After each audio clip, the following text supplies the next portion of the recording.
Coucou les go, coucou les gars, c'est Nick, on est là. Avant d'oublier, si vous êtes nouveau et que vous n'avez jamais regardé une de mes vidéos, subscribe please. Si vous vous intéressez aux vidéos lifestyle, au partage à la lecture, aux astuces budget, abonne-toi, active la cloche de notification, comme ça tu seras informé à chaque fois que je vais publier. Et surtout like pour m'encourager parce que quand même, cette vie-là n'est pas facile.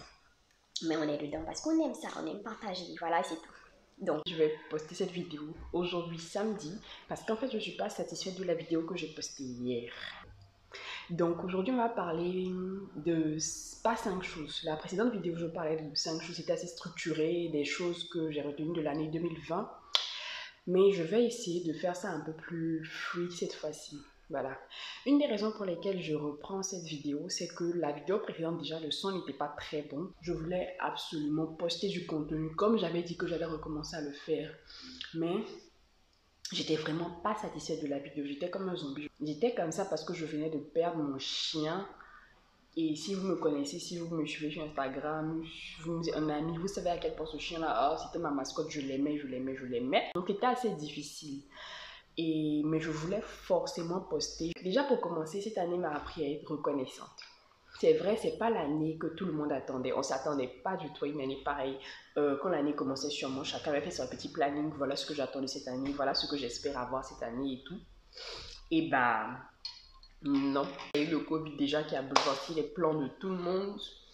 Il y a eu plein de choses. C'était une année vraiment spéciale. Donc on ne s'attendait pas à ça. On n'a pas forcément eu ce qu'on attendait. Mais le fait qu'on soit vivant, qu'on soit en bonne santé, qu'on ait toujours un travail, le simple fait de respirer en fait, ça nous montre qu'en fait on doit être reconnaissant, ne serait-ce que pour cela.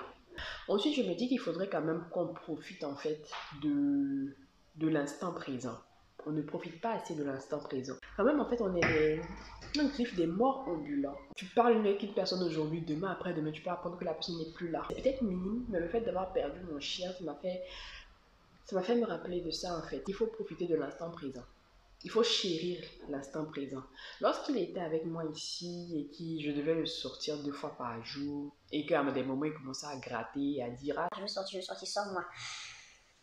J'ai dit mec, c'est moi la patronne. C'est moi qui commande, c'est pas toi. Voilà, ça m'agaçait, oh, la corvée. Mais aujourd'hui, en fait, je donnerais tellement pour avoir à le sortir, pour avoir à le regarder, me regarder avec ses grands yeux noirs et ses oreilles, le sortir, pouvoir jouer avec lui. J'aimerais bien en fait ça. Du coup, si je me rends compte que c'était pas une corvée, c'était des moments qu'on partageait ensemble et que j'ai l'impression de ne pas avoir suffisamment chéri. Voilà. Donc il faut chérir l'instant présent, il faut le vivre en fait. Ce matin, quand je me suis connectée sur Instagram, j'ai vu une photo. C'était en fait 2 mains côte à côte. Une main super jeune, super bien manucurée, et l'autre main c'était une main vieille en fait, une main d'une personne âgée avec des rides, des ridules, tout ça dessus. Voilà. Et on a dit, le laps de temps entre les deux est très court. Il faut savoir en profiter. Voilà, on se dit, on remet toujours au lendemain, on se dit, oui, bon, là, maintenant, c'est la galère, après, je vais profiter. Mais demain n'est tellement pas promis. Et ça me ramène au point suivant qui est la procrastination. Quand tu as quelque chose que tu veux faire, il faut le faire maintenant. Il ne faut pas attendre demain forcément. Comme je disais, demain n'est pas promis. Après la procrastination, il faut aussi être résilient. Lorsque tu te lances dans quelque chose qui te plaît et tout, et que tu n'atteins pas le résultat que escompté en 2 clics, faut pas se dire non, comme c'est pas ce que je voulais, c'est pas comme ça que je voyais ça, c'est pas la peine, je fais plus. Comme moi j'ai fait sur YouTube. Comme il n'y avait pas autant de personnes que je voulais en fait, qui aimaient mes vidéos, qui me suivaient, tout ça. Je dis non, j'arrête là, je vais pas me fatiguer pour rien comme ça quoi. Et puis quoi encore, et puis quoi encore. Mais non, il faut persister. Parce que c'est pas le jour où tu plantes la graine que l'arbre pousse, encore moins qu'il fait des fruits. Ça demande du temps. Qu'est-ce que j'ai appris encore cette année? Il y a toujours pire que la situation que tu vis et que tu penses est le summum du malheur. Il y a toujours pire. Il y a toujours quelqu'un quelque part dans le monde là qui aimerait être dans cette situation que tu abordes. Quand j'ai perdu mon chien, que je suis en train de pleurer toutes les larmes de mon corps, de maudire toutes les personnes à maudire, de m'insurger contre la malchance, contre le malheur, contre je sais pas quoi. En même temps, sur Facebook, les gens partageaient des messages comme quoi Suspect 95 avait perdu sa femme. Et donc, moi, quelque part, ça a fait tilt dans ma tête. Je me suis dit, attends, si tu as perdu que ton bichon avec qui tu as fait 1 an de ta vie, tu devrais bénir Dieu. Parce que ça aurait pu être pire en fait. Il y a des mamans qui perdent leurs enfants. Tu vois là. Il y a des femmes qui perdent leur mari. C'est ce que j'ai appris en 2020. La santé est importante. 2020 et le corona vont main dans la main, comme vous savez tous. Et ça a commencé en 2019. Et jusqu'à aujourd'hui, on est dedans. Là, on nous parle de deuxième vague de corona qui aurait muté. Il faut prendre soin de sa santé. Parce que les petits bobos qu'on a là et qu'on néglige peuvent entraîner pire. Les gens qui, il y a marché des gens qui mouraient du corona pour ce que j'ai entendu dire ou ce que je sais. Ce sont des gens qui avaient des maladies qui étaient en bas, en fait. Des gens qui souffraient de maux au départ. Donc, quand le corona rentre dedans, voilà quoi, ça crée autre chose.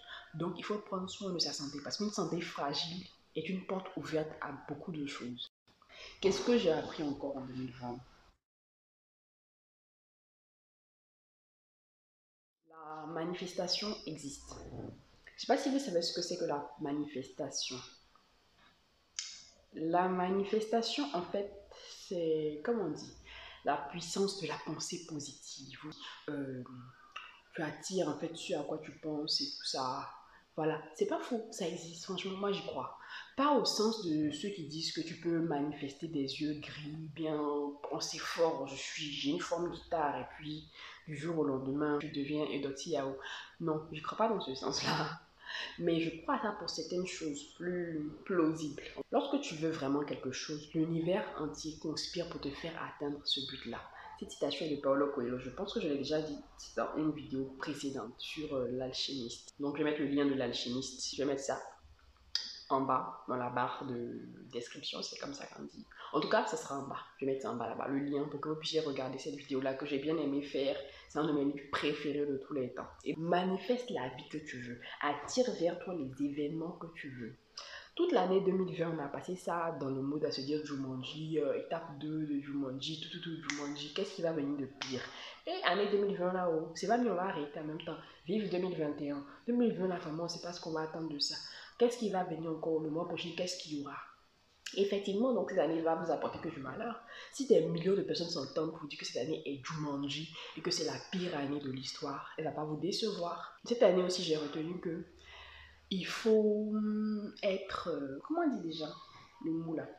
Compréhensif. Il faut être compréhensif parce qu'on n'a pas toujours toutes les faces de la pièce ou du puzzle, toutes les pièces du puzzle. Souvent, tu vois, il y a des gens qui sont super détestables. Je te dis, mais toi, t'as quel problème? You are blessed. Tu as quel problème? Tu es béni, tu as plein de grâce. En fait, ça cache un mal-être. Donc, plutôt que de les détester, il faut en avoir pitié. Et puis avancer. Donc, je pense que j'ai fait le tour de, en tout cas, beaucoup de choses que j'ai apprises durant cette année. Beaucoup de choses qu'on devrait tous retenir et garder quelque part dans notre tête pour l'année prochaine. Même si j'espère que non, elle ne va pas ressembler à 2020. Et voilà. Mettez en commentaire ce que vous avez retenu durant cette année pour qu'on partage et qu'on puisse grandir ensemble. Likez si c'est pas encore fait.